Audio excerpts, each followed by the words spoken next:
ఇక వాచ్మేన్ నిన్నే.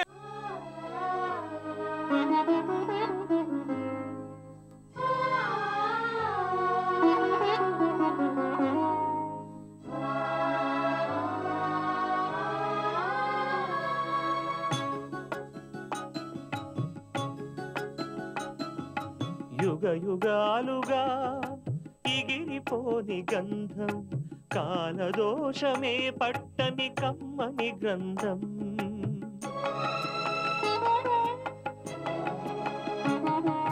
యుగ యుగాలుగా ఎగిరిపోని గంధం, కాలదోషమే పట్టని కమ్మని గ్రంథం.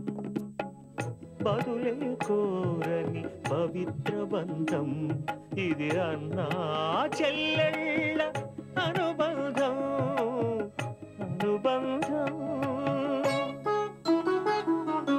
యుగ యుగాలుగా ఎగిరిపోని గంధం, కాలదోషమే పట్టని కమ్మని గ్రంథం.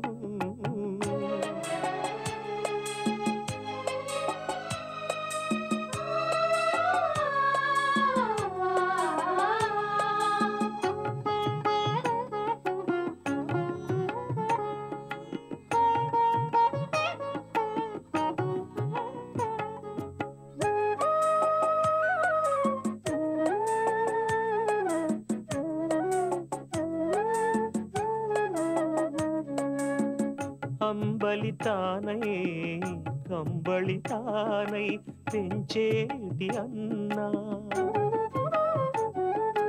ఆప్యాయతలో అతను కన్న తల్లి కన్నా మిన్నా.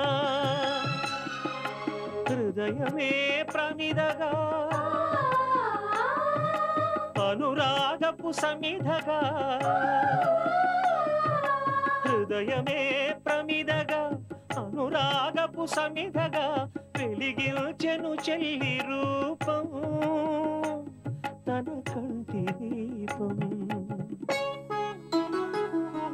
యుగ యుగాలుగా ఎగిరిపోని గంధం, కాలదోషమే పట్టని కమ్మని గ్రంథం.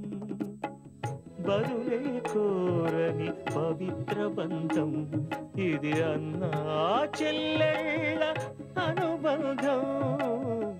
అనుబంధం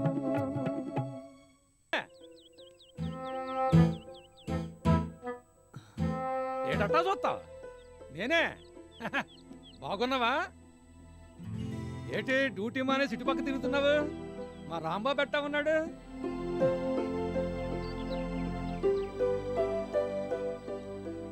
ఏటి అంత దిగులుగా ఉన్నావేటి? ఏటైంది? రాంబాబు ఎట్టా ఉన్నాడు? అవ్వయ్యమైన డబ్బులు ఇచ్చేసావా? ఇచ్చేసాను.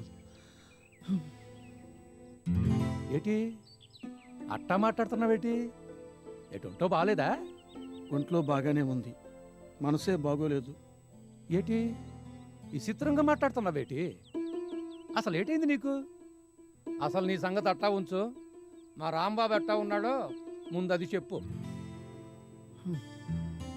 రాంబాబు గురించే కదా నేను ఇప్పుడు బాధపడేది. ఏటైంది రాంబాబుకి? ఏమైందో కూడా తెలియదు. అసలు నువ్వు మాట్లాడేది నాకేంటి అర్థం కావడం లేదు. రాంబాబు ఇప్పుడు మీ కాడ లేడా? లేరు, ఇల్లు వదిలి వెళ్ళిపోయారు. ఏటి నువ్వు చెప్పేది? అవును. ఎప్పుడు వెళ్ళిపోయాడు? అసలు ఏటైందని? జరగాల్సిందంతా జరిగిపోయింది. రాంబాబు గారికి పద్మమ్మ నైజం తెలిసిపోయింది. మనసు విరిగిపోయి ఓ రాత్రి వేళ చీకట్లో వద్దంటున్నా వినకుండా ఎటో నడుచుకుంటూ వెళ్ళిపోయారు. ఆ తర్వాత ఏమైందో తెలియదు. అసలే ఆరోగ్యం బాగోలేదు. పాపం వట్టి అమాయకు మనిషి. ఏమైపోయారో ఏమో. వెళ్ళిపోవడం ఏంటి? నువ్వెట్టా చూస్తా ఊరుకున్నావు? నేను ఎంత చెప్పినా ఏం లేదు. మా ఇంటికి రమ్మని కూడా అడిగాను, ఆయన ఒప్పుకోలేదు.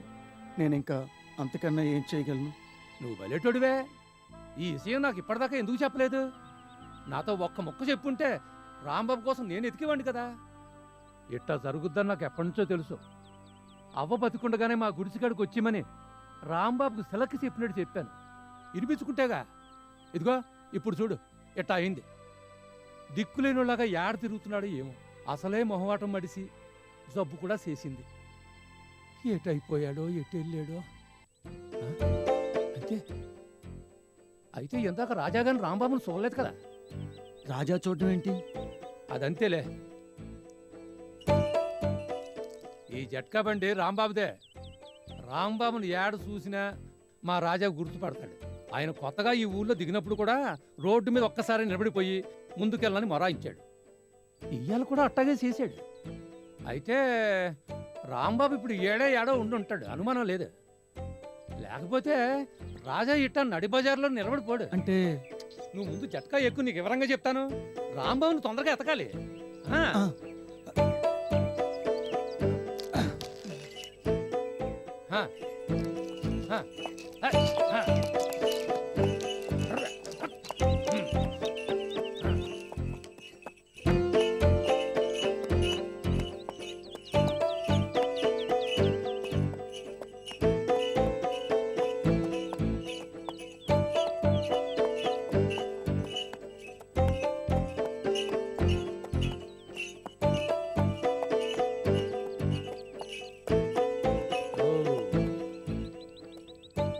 ఇదిగో ఈడే ఇందాక రాజా నిలబడిపోయాడు.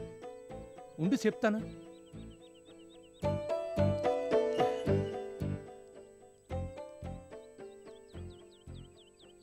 నువ్వు అటే పెళ్ళు, నేను ఇటే వెళ్తాను. రాజా ఇక్కడే నిలబడి ఉంటాడులే. ఆ.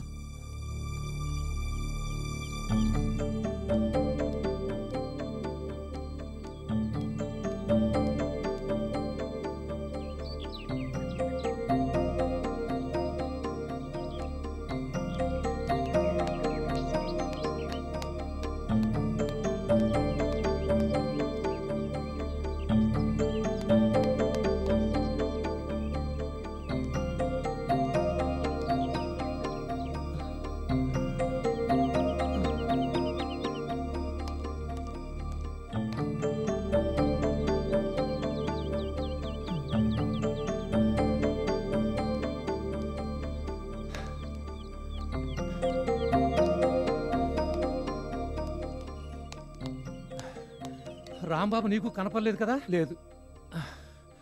ఎటు వెళ్ళాడో ఏటో. ఆ మడిసిని ఆ దేవుడే కాపాడాలి.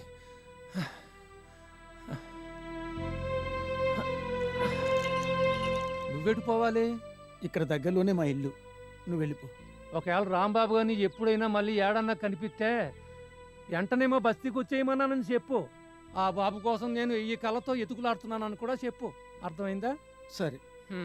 ఏటో ఆ దేవుడి చిత్రాలు మనకు అర్థం కావు. చల్ చల్ చల్. హా. చ. హా.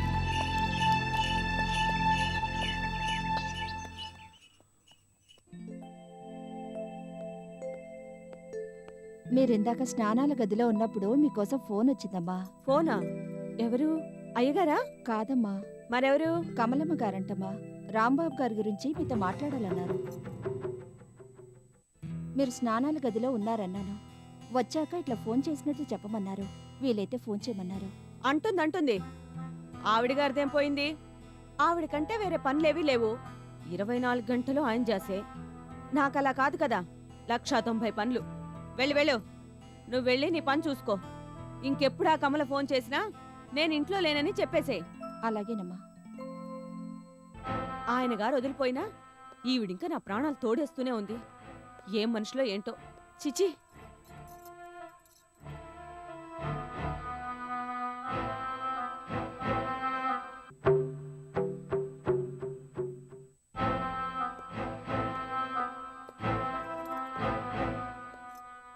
ఈ మహాతల్లి మళ్ళీ ఫోన్ చేసినా చేయొచ్చు. సాయంకాలం దాకా రిసీవర్ని పక్కన పెట్టించుతాను. పీడా పోతుంది.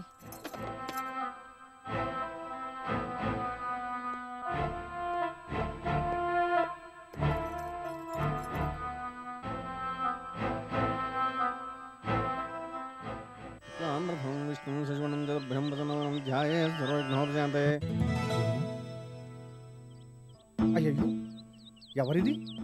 నేను చూడలేదు. బాబు, బాబు, లే, కళ్ళు తెరు.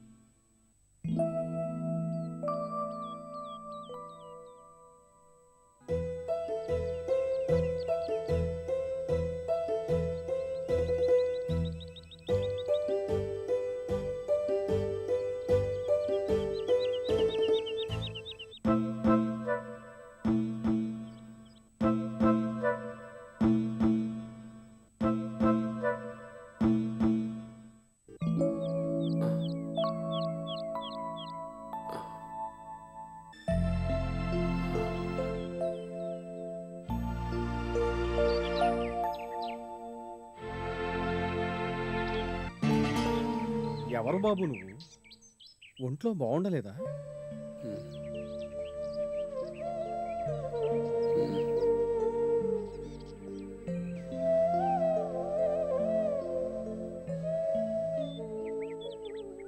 ఈ గుళ్ళోకి ఎప్పుడొచ్చావు? నేను చూడనే లేదు. ఇక్కడ ఏం చేస్తున్నావు? నీకెవరూ లేరా?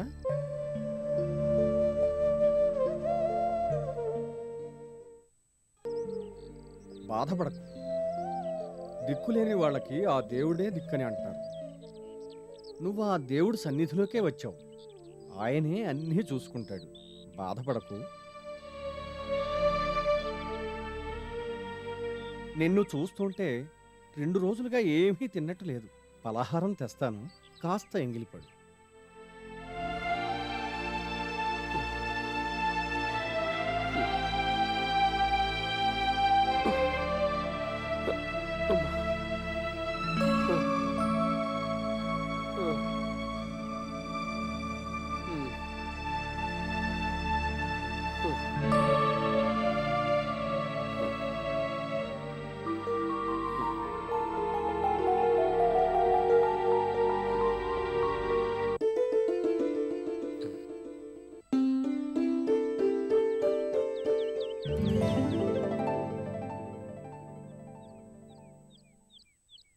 ఇందా తీసుకో.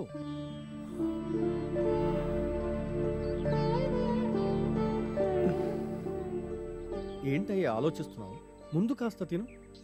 ఒంట్లో ఓపికొస్తే ఆ తర్వాత ఏదైనా చేయొచ్చు.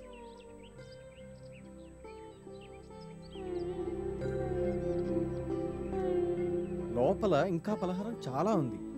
నువ్వు తినగానే మళ్ళీ తెచ్చిస్తాను. మొహమాట పడకుండా తిను.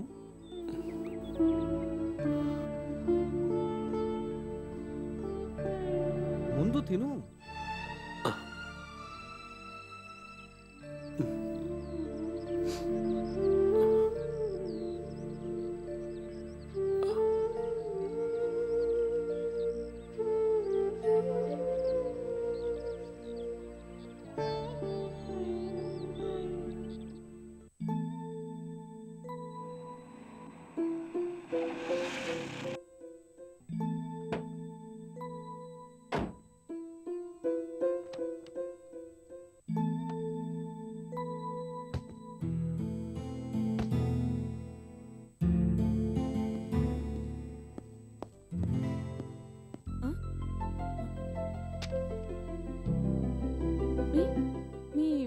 మీరా? ఏంటిది? హాయ్, సర్ప్రైజ్ చేశాను కదూ. సర్ప్రైజ్ ఏంటి? నాకు మతిపోయినట్లుగా ఉంది. కనీసం వచ్చే ముందు ఫోన్ అయినా చేయలేదు. నేనేం చేయను, హడావిడిగా బయలుదేరాను. అనుకోకుండా ఒక 20 రోజులు గ్యాప్ దొరికింది, అందుకే ఇలా వచ్చేసాను. వచ్చే ముందు ఇక్కడ ఫోన్ చేశాను. దాదాపు 3 గంటలు ట్రై చేశాను. ఫోన్ ఎంగేజ్డ్ వచ్చింది. ఆ తర్వాత ఫోన్ చేయడానికి టైమే లేదు. హడావిడిగా ఎయిర్పోర్ట్కి బయలుదేరాను. ఆ తర్వాత ముంబైలో కూడా ఇమీడియట్గా ఫ్లైట్ ఉండడంతో ఎక్కేసి వచ్చేసాను. ఎయిర్పోర్ట్ నుంచి టాక్సీ తీసుకొని ఇలా వచ్చాను. ఫోన్ ఎంగేజ్డ్ వచ్చిందా? 3 గంటల సేపా? ఏంటి మీరనేది? ఉన్నమాటే అంటున్నాను. నువ్వు ఎవరితో గంటలు గంటలు మాట్లాడుతున్నావో ఏమో మరి. మీరు భలే వాళ్లే. నాకంత తీరిక ఎక్కడేడ్చింది? ఫోన్ ఏమైనా చెడిందేమో.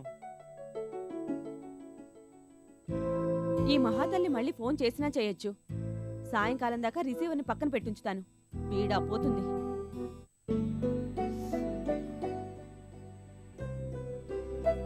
ఏంటి ఆలోచిస్తున్నావు? అబ్బే ఏం లేదు, ఏం లేదు. ఫోన్ గురించి. వదిలేసేయ్. ఇప్పుడు ఏమైంది? నేను వచ్చేసాను కదా, దాట్ ఈస్ మోర్ ఇంపార్టెంట్. ఎన్నాళ్ళయిందో నిన్ను చూసి. ఇప్పటికి గుర్తొచ్చానన్నమాట.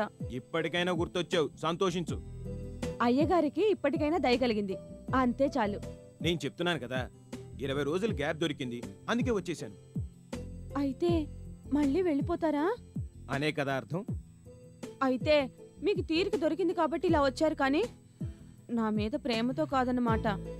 నువ్వు ఎలా అనుకున్నా సరే.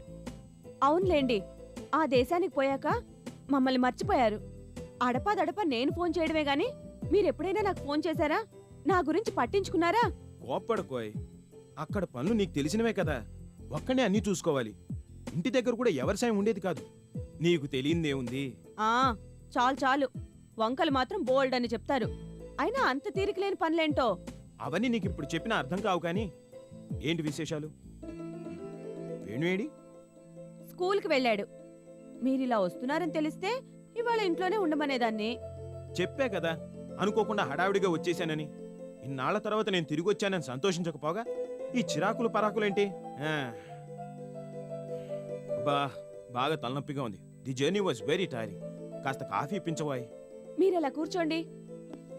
ఆయమా ఆయమా, త్వరగా వచ్చేసాయి, నీకు బోల్డ్ అని కబుర్లు చెప్పాలి.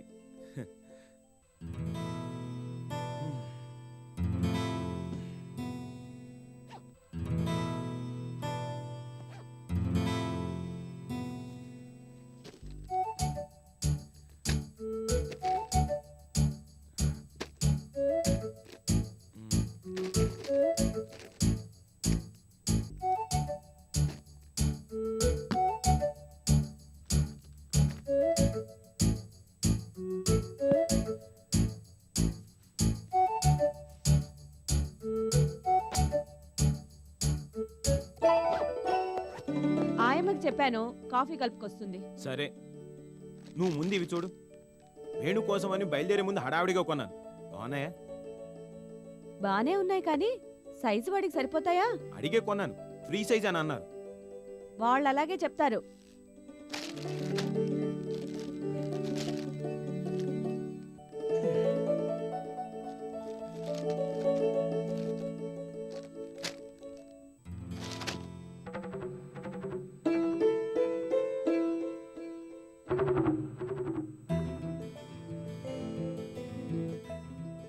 ఏంటివి?